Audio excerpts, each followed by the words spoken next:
What is going on, guys? It's Wes with another Outriders World Slayer video, and today we are going to talk about your old build. If you were thinking that your old build is irrelevant because it's old and you got a new DLC, then don't worry about this, because your old build just got even better. You don't even have to do much, but you will be fine. And I'm gonna show you the classic 3-piece Ikari. It's still a beast. Now I gotta tell you, you might be thinking, okay, it's just a campaign or whatever. Yeah, I tried in some other content. It's still doing very good.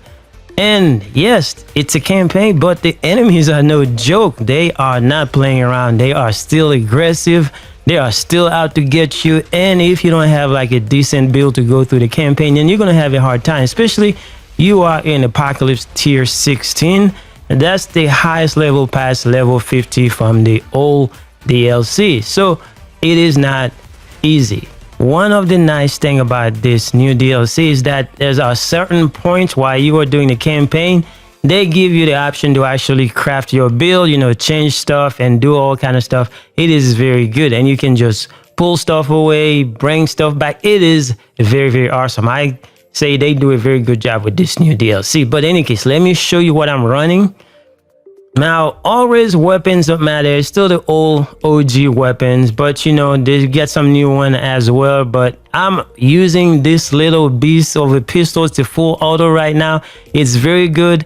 I add Omen on it, and I also have death chains. It came with death chains. This one is shredding people left and right, but we're not here for the gun. We're here for the builds, to see how the build works. And if you want to put it together, or if you have an old one that you're trying to keep going, that it's still very good. And while you are waiting to get your new pieces of gears, they have new pieces of Ikari where they have 3 slots. So while you are waiting to get those, you can still use an old one and you will be good to go. But as far as the new mods, I already made a video and show you how you can get all the new mods with little effort. So if you want to check it out, just check out the video. I will leave a link in the description. Now you can get all the new mods. So in my old build, I only add a couple new mods, but that doesn't make that much of a difference. Just that I wanted to try some new mods and to see how they work. So for my helmet, it's always the classic anomaly power, skill, life, legion, status power, but it's whatever you have and whatever you can get, as long as you get the 3-piece Ikari. So you can get that 3-piece bonus that says every enemy damaged by heat wave grants you 25% anomaly power and bonus for 10 seconds. So it's still a very good set. Until you get new set of armors, then these 3 pieces are very good for what we are trying to do. So in the helmet, I got Fire Tsunami. I don't have to read everything for you, but the Under Pressure is the new perk. It says being afflicted by any status grants 20,000 armor and 4% of resistance every 1 second. It stacks for 5 times. This is a very good mod. So if you can get this mod, make sure you get it. Again, like I said, I show you how to get all these new mods with little to no effort. So make sure you check that video and you can get those mods and add them to your build. Now for the chest piece, it's still the old branded and also tidal waves, so there's nothing changed there. Anomaly, skill, and cooldown reduction. And then for the legs, I have anomaly echo. Size matters because I am using phaser beam, because it was meta as long as we can remember. So that's what we are using, but you can use different things and you'll be good to go. And then for my gloves, I am using Fire Frenzy. Fire Frenzy gives you that extra thermal bomb, so that's why we are using this. And then for one of the new mods, I put Scorched Earth. The reason why I use Scorched Earth is because I wanted to test it and see how it works. It works pretty great. So it says after the skill ends, the wave returns, dealing 59,586 damage and inflicting burn to enemies in its path.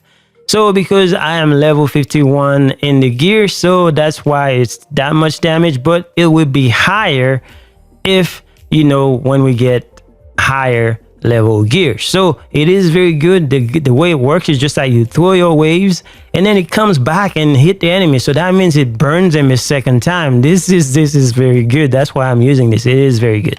And for the boots, I am using the classic Captain Hunter, which increases your damage against elite by 16%. And I added Damage Absorber. This has been a very, very good mod throughout my playing this game, so I keep that on there. But there are some better options. If you can find some of the new mods that you want to use, then you will be good to go. So don't worry too much about the mods. Just do whatever you can. You should be fine.